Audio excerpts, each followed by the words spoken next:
Cavs win again. Bench shows out, Merrill back, offense looks different. Let's talk about it. This is Cavs Daily. I'm your host, Paul Williams, where we talk about Cavs, whatever it is, every day of the week. Holidays, sometimes things may come up, but we're here every day talking about Cavs outside of those type of days. If you could, before we get started, hit that like, subscribe, comment. Let me know how you feel about this video. Let me know how you feel about the Cavs. With that, let's get into this game. Cavs win 141-118 at home against the New Orleans Pelicans, taking the Cavs to 17-14. Second win in a row. First time we won 2 games in a row in a month since November 23rd. That's kind of crazy, but we're here. We'll deal with it. We'll take it. And, it was a pretty solid victory for the Cavs from start to finish. They had 9 guys score in double figures. That's only the 5th time this season that's happened, and it's only the 2nd time in franchise history that's happened. It happened back in '92. So it's been a long time. It was a lot of many guys contributing in this game. New Orleans was also coming off a back-to-back like the Cavs were, except for New Orleans had to travel, so I don't think it was shocking. The Cavs got out to a quick start against the Pelicans.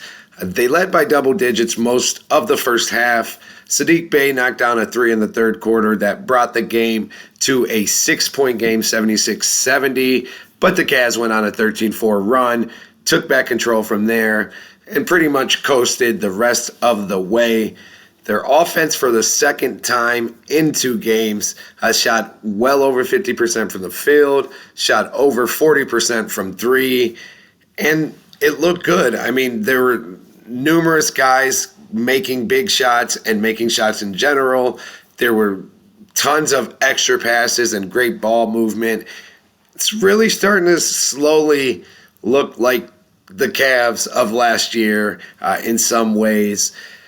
141, that's the second game we scored at least 139 points as well. And it doesn't matter who it's against in some ways, because you still have to play the games. There's still pros on the other side. As we've seen over the past month, we can lose to anyone. And this is us getting back on track. We can only play who is in front of us. And as long as we're trending in the right direction with the things we need to be doing that in, then it's a good thing as we move forward. And I do think we can start to slowly feel a little better about the Cavs after these 2 games. But we really have to see in these next couple as we play the Knicks, the Rockets, the Spurs to close out 2025. Let's see what they can do in those games. But yeah, to wrap up this game, there was really not many times in the game where it looked like the Pelicans even had a chance to win.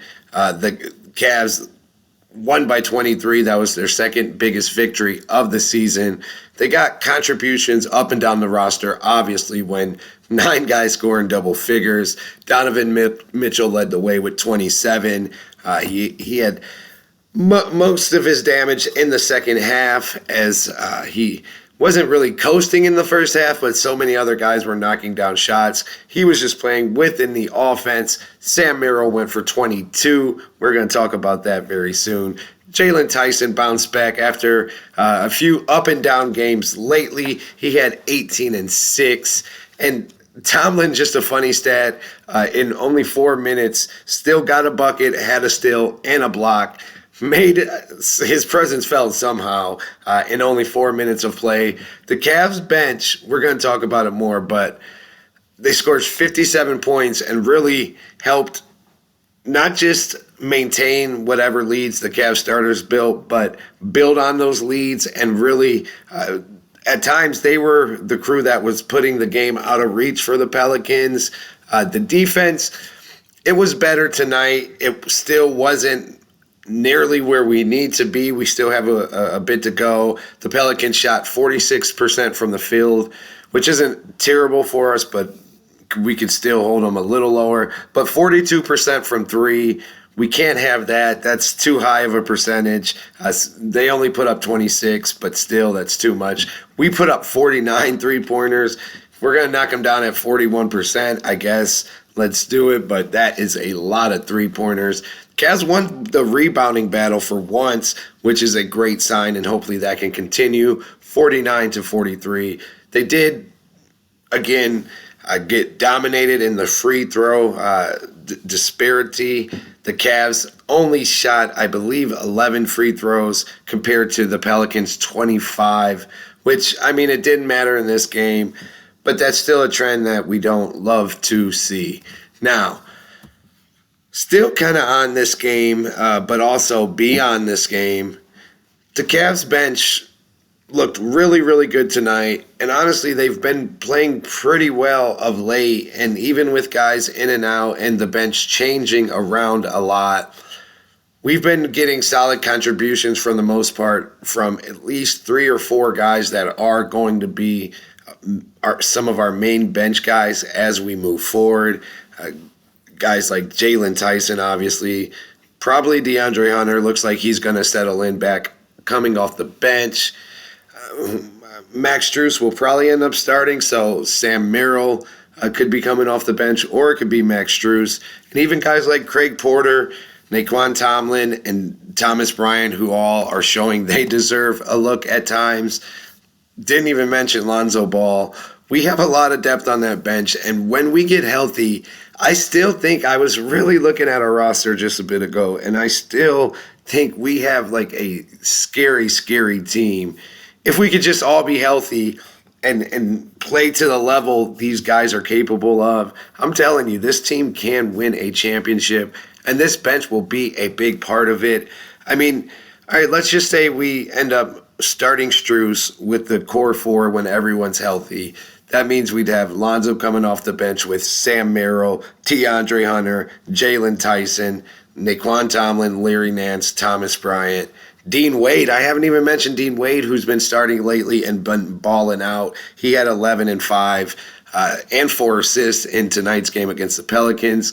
So, I mean, the Cavs bench can be seriously scary, and scoring 57 points just kind of shows what they can do. They had 4 guys score in double digits, but it wasn't just their scoring. They also did it defensively.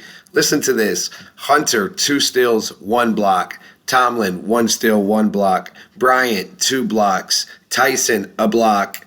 Craig Porter, who had a game himself, 2 steals and 1 block. And Porter also had 12, 8, and 8. How's that for a stat line coming off the bench, backing up Darius Garland since Lonzo was out tonight? Honestly, Porter played better than Garland, and his activity and just the way he rebounds the basketball, I'm telling you, I've been saying it. He's the best rebounding guard in the league. I really believe that.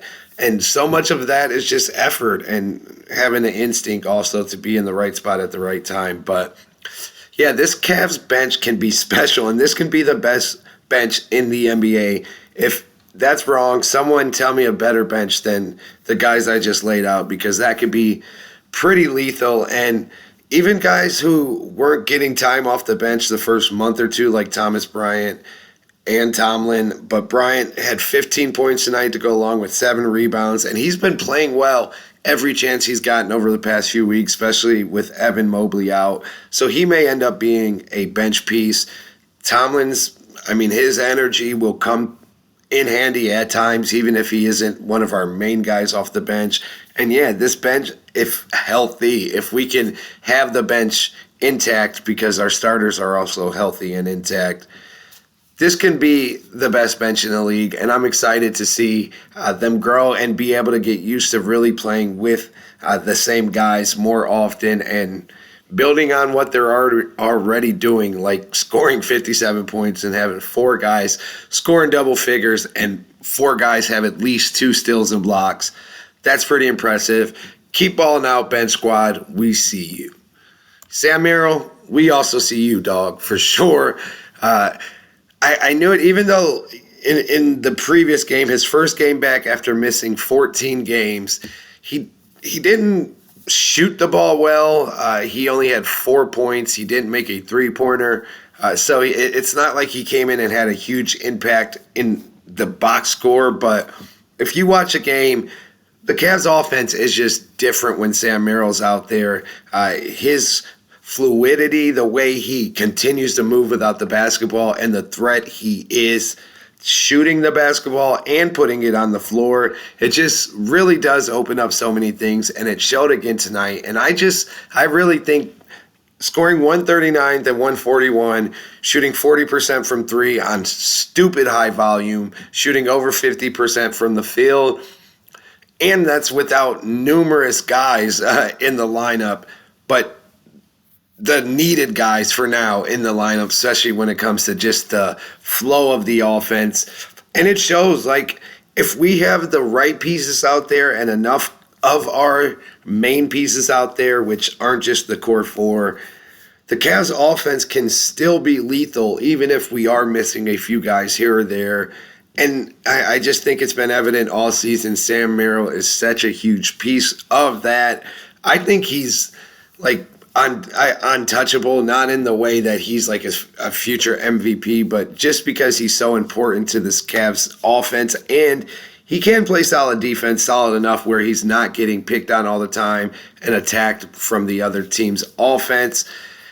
I really like Sam Merrill. We just need to pray that he can stay healthy. Seems like he always has some type of neck injury that keeps him out 8, 10, 12, 15 games whenever he's starting to put things together and look good. But him over Jerome in the offseason, because that was the decision. The Cavs could have either kept Ty Jerome or Sam Merrill. They chose to swap out Okoro for Ball so they can have their point guard and not really need Jerome in that way. And they kept Merrill, and I think that was the right decision. Merrill is an all-around better player than Ty Jerome, and he's more important to this Cavs offense, even though Ty Jerome was important to the bench, obviously, last year. I mean, he hasn't played at all this season, and what Sam does for both the starting unit and the bench and just the team in general, I'm very happy with that decision. I was happy then, and I'm happy now. And I think the last two games really just show how valuable Sam Merrill can be for the, or not can be, is for this Cavs team. And to wrap it up today, guys, let's talk a little bit about the New Orleans Pelicans. Do they have anyone that we'd be interested in a trade possibly down the road, whether that's before the trade deadline, even in the offseason, something like that, but more so for the immediate future? And if we're talking about realistic trade targets from the Pelicans, especially for this Cavs team, I think kind of like last video when we were talking about the Hornets, there's really only a couple guys. They do have some young guys, but I don't think they'd move them, and I don't think the Cavs would even want to give up what they would need to pursue going after some of their young guys like Derek Queen or Jeremiah Fears. So I think the two that, one is like a dream, somewhat realistic target, which is, we'll save him for last. One is that type of target, and one I think is somewhat of a realistic target, and someone I think, well, I know we had talks about getting in the past or pursuing in the past, and I don't think it'd be crazy for his name to come up in trade talks and the Cavs to somehow get involved. And that's Saddiq Bey, the 26-year-old veteran, power forward that can play some center too. He started with the Detroit Pistons, played with the Hawks for a little bit, and is now in New Orleans. He's a solid big man. He's going to give you 15 points and about 6 rebounds. He doesn't rebound great for someone of his size, but he does come with a grit and a play style that could be good for any team. He's kind of like in the Isaiah Stewart mode a little bit from the Detroit Pistons. They actually played together there. And Saddiq Bey would be honestly an interesting fit here. I think we could use some more punch and some more physicality, whether it's off the bench or starting in that big man rotation. And I think he would be the perfect type of fit in that role. He can shoot the three a little bit. He's not a 40% three-point shooter, but he knocks them down enough where the defense does have to play him honestly. He is shooting only low 30s this season, but he is a three-point threat from the big man position, and no matter what, he shoots them. He shoots over 5 a game, so he does draw the defense out in that way. And I think he'd be a great fit on this Cavs team, depending on what we'd have to give up to get him. So, yeah, I really wouldn't mind Saddiq Bey on this team at all. The other guy is Trey Murphy. We talked about him before. 25-year-old, small forward that can play the power forward or really the point guard or shooting guard. Very good defensively. He's still young and developing, but he's taken a jump the last couple years. He's averaging 20 for the second time after doing the same last year. Rebounds the basketball pretty well for his position, averaging 6 rebounds this year, and he's going to give you 3 or 4 assists with, like I said, really solid defense. He can shoot the ball pretty well, and he's a mold of player in this modern NBA that any team would want. The Cavs would surely want, and if we threw him in that lineup with Donovan, Darius, Evan, and who knows at center, maybe still Mobley, maybe still Allen. But yeah, I think he would be a dream fit on this Cavs team, just like every team would probably say the same to have them or have him on their team. I don't think it's very realistic because we'd have to give up a substantial amount to obtain him. I mean, if we could somehow work out a trade to get Trey Murphy and Saddiq Bey for like Jared Allen, Jalen Tyson, sorry, I love him, he's hooping, but I would do it for that type of deal. Something centered around those two, Jared Allen, Jalen Tyson, and then another player or two and a pick, maybe a second rounder as well, first rounder and second rounder. I'd consider that, man. That would be kind of crazy of a lineup. Darius Garland, Donovan Mitchell, Trey Murphy, Evan Mobley, Saddiq Bey. That'd be pretty serious. I would like that. I'd be okay with that. I don't know if I would pull the trigger depending on what we'd have to throw in on top of that because I do like Tyson so much. But to kind of get off Allen and bring in Murphy and Saddiq Bey, I don't know how you say no to that. But yeah, that's like a dream scenario. But I do think Saddiq Bey on his own is realistic. What do you guys think? Would you want either of them? What would you give up for them? Let me know. Check back tomorrow, and I'll maybe talk about your comments and what you had to say about these trades or about the Cavs in general. Till then, I'm off here. It's almost Christmas Eve. When this drops, it will be Christmas Eve. So Merry Christmas to everyone beforehand. I'll probably get one in for you tomorrow. But either way, I hope you enjoy your holiday. I appreciate you guys checking in with me every day, and I will see you tomorrow.